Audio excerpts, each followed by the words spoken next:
Fala amigos, e aí, como estão? Tudo certo? Beleza? Tudo jóia? Sejam bem-vindos aí a mais um vídeo aqui no nosso canal. E hoje estaremos falando, acho que o nosso último vídeo aqui sobre neurociência do dia a dia, falando sobre vícios, né? Acho que foram algumas aulas bem interessantes sobre vício, bem importantes, né? E hoje a gente vai estar falando sobre cannabis, né?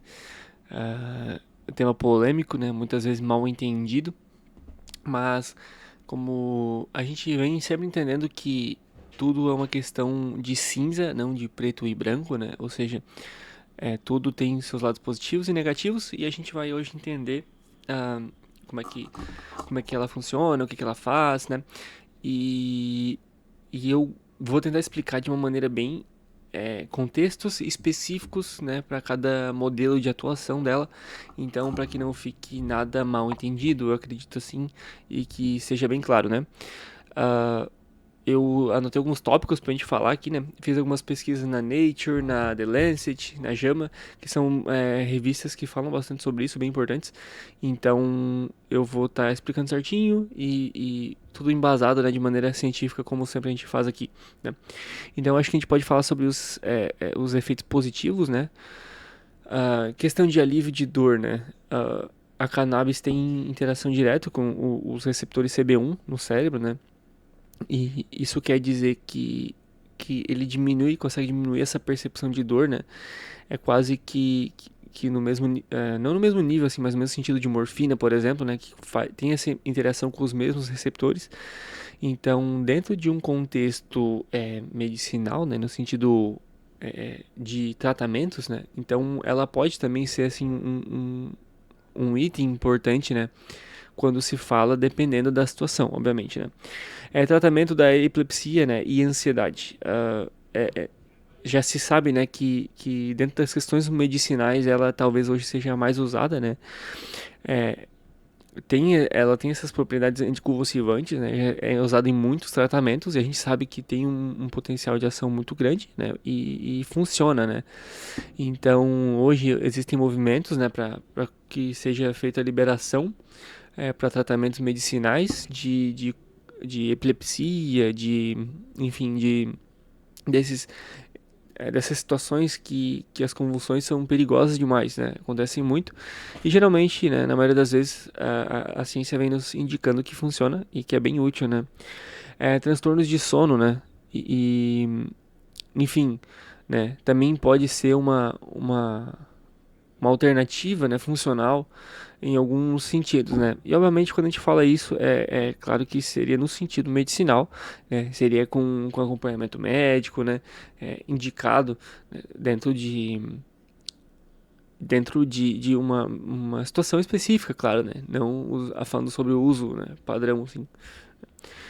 Alguns efeitos negativos que a gente pode indicar, né? Que é a função da perca, né? Da memória de curto prazo, né?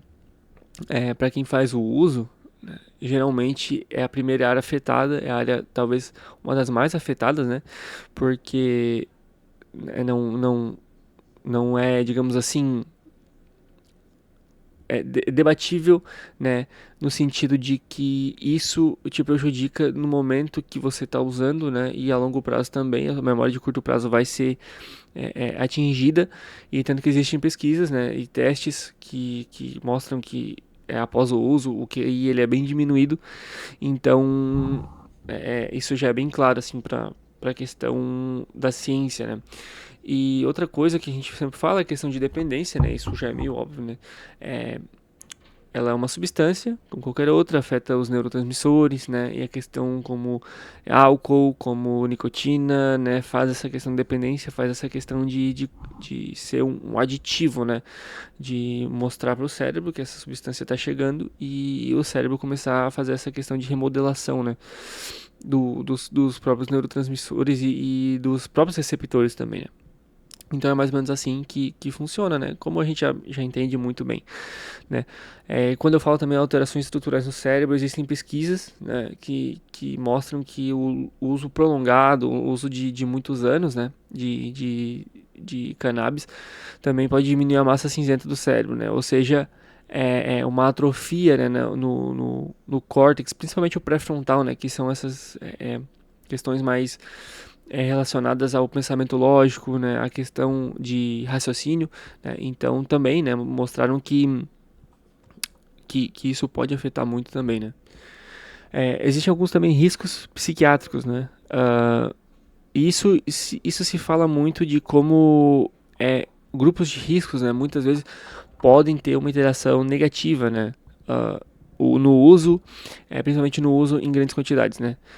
E dentre esses, né, alguns que são mais conhecidos, mais falados, né, questão de psicose, esquizofrenia, ansiedade, né, que podem desencadear, né, o uso, e principalmente em muitas quantidades, né, e a longo prazo também, claro, mas isso também faz relação com os outros receptores do cérebro, né, com os outros neurotransmissores, como eu já havia dito, né, e pode sim desencadear eh, essas sessões, né, esses episódios, né.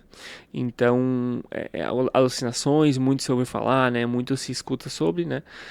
Muitos estudos já apontam esses problemas, né, esses episódios que acontecem, né. Então, principalmente para pessoas que têm já predisposições, né, isso pode ser um gatilho muito perigoso. Então, a gente entende que essas pessoas que já estão nesse grupo de risco, né, sofrem ainda mais quando quando fazem o uso da cannabis, né. É, obviamente nos jovens também, né? Isso talvez eu acho que o ponto mais alto, né? Por questão de desenvolvimento, por questão de muitas doenças, né, psiquiátricas surgirem nessa época, então gatilhos ainda mais fortes, né? Acredito que seja ainda mais perigoso, né? Ah,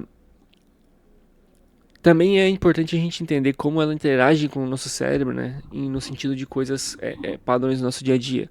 Por exemplo, a cannabis ela interage com a serotonina e com o glutamato, né? O que isso quer dizer, né? Nossos neurotransmissores que fazem muito conexão com o humor, né? Então, pessoas que usam há muito tempo podem ter alterações de humor, né? Pessoas que já têm predisposições de transtornos de humor também, acredito que faça muita relação, né? Com essa questão de gatilho também, como eu já tinha comentado, né?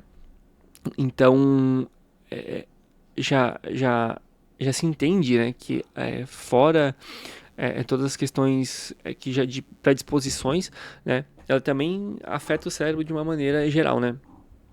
Grupos específicos, grávidas, idosos, podem apresentar declínio cognitivo ainda mais forte, problemas no desenvolvimento do feto também, né? Então, esses grupos que geralmente a gente sabe que são grupos de riscos, ela existe uma questão ainda mais cuidadosa, né? Enfim, menos recomendado ainda. Né? A gente também hoje já sabe que a cannabis, ela, em baixa dose, a ciência explica que ela é neuroprotetora, né? Ela tem ações antioxidantes dentro do cérebro, mas que se for em grandes quantidades, ela pode ser neurotóxica, né? Então, o efeito é o contrário. Ela pode começar a fazer o efeito oxidativo no cérebro. Então, já se entende que, né, como eu já tinha dito antes, né, basicamente a questão de não ser preto no branco, mas a questão de consumo, né, como é que é feito, enfim, né? Então, a gente entende que ela é uma substância, que ela pode ser perigosa, né? Que ela existe muitas situações onde o uso dela é muito perigoso, né? Pode desencadear outros problemas, né? Principalmente acho que isso, né? Ele pode desencadear, né? Pode ser gatilho para muitos outros problemas, principalmente em casos específicos, né? Como a gente já havia falado, mas que em questões medicinais, né? Em questões neuroprotetoras, em questões também específicas, né? A gente sempre tem que entender que não é um uso exagerado, que não um uso recreativo, né? Mas sim para funções específicas, né? Para questões que é necessário realmente. A gente consegue ver, a ciência consegue apontar que isso é muito útil, né? No sentido de que ela tem funcionalidades, ela é um item medicinal também, com questões positivas, né? E que se usado de maneira certa, ela tem muito a contribuir também, né? Dentro do sentido que ela tem, né? Que ela é usada de maneira correta, digamos assim, né? Então, acho que é isso. Passei bastante conteúdo científico, bastante coisa que a ciência está nos mostrando sobre ela, né? Claro que existem muitas pesquisas acontecendo, né? E sempre isso vai se atualizando, né? Então, talvez daqui 1 ano, 2 anos já mude bastante, né? A questão de como isso se relaciona e de coisas novas que eu vou descobrindo. Então, é sempre interessante a gente estar se atualizando, né? E talvez no futuro eu também faça outros vídeos sobre o que surgiram, coisas novas que surgiram sobre elas, né? Mas acho que nos últimos anos é basicamente isso que tem se entendido sobre ela, certo? Então é isso, gente. Espero que vocês tenham gostado do vídeo. Se vocês gostaram, deixa aquele gostei aqui embaixo, comente aí, compartilhe também se você achou interessante o tema. Se inscreve aí se não for inscrito. E é isso, eu vejo vocês no próximo vídeo. Muito obrigado, valeu!